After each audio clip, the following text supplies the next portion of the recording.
नमोस्तु महाराष्ट्री जी। ना, मेरा प्रश्न यह है कि नाम बोल दो अपना। जूही जैन। हाँ। मेरा प्रश्न यह है कि जैसे हमें लगता है कि कोई व्यक्ति हमारे सामने गलत है और वो गलत काम भी कर रहा है, लेकिन दुनिया के सामने वो बहुत अच्छा है और दुनिया उसे पसंद भी करती है, तो ऐसे में हमारे मन में उसके प्रति आलोचना के भाव आ जाते हैं और मतलब हम ये सोचते हैं कि कभी कभी ये साबित करने की कोशिश भी करते हैं कि वो व्यक्ति गलत है और वो गलत करता है।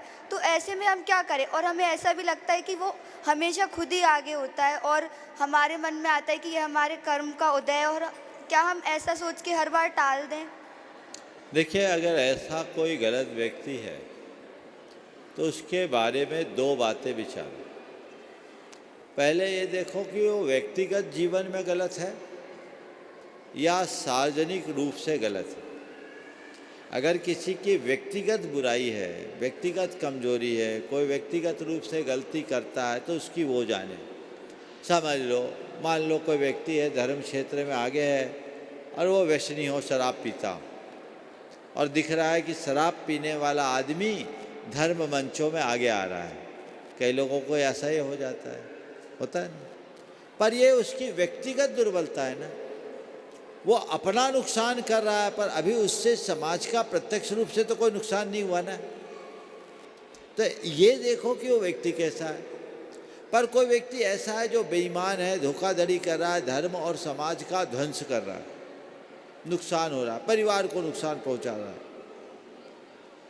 तो दोनों चीज़ों में देखो कि वो गलत कहाँ है।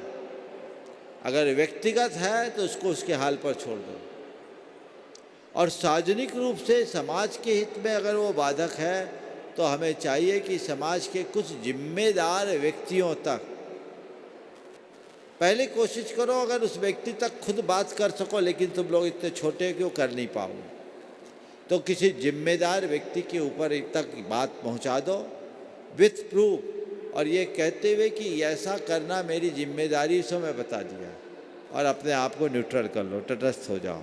हम समझ गए, हम सब कुछ नहीं कर सकते, बाकी उसका भाग्य है।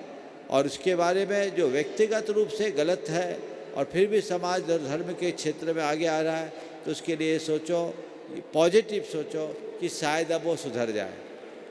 सार्वजनिक रूप से गलत करने वाला व्यक्ति अगर इस तरह का काम कर रहा है तो उसके विषय में भी ये सोचो, भाई ठीक है, आज नहीं कल उसका भेद खुलेगा, अपने आप सब ठीक हो जाएगा, हम किसी के जिम्मेदार और ठेकेदार नहीं हैं। ऐसा करोगे तो मन को समाधान मिलेगा। नमोस्तु महाराज।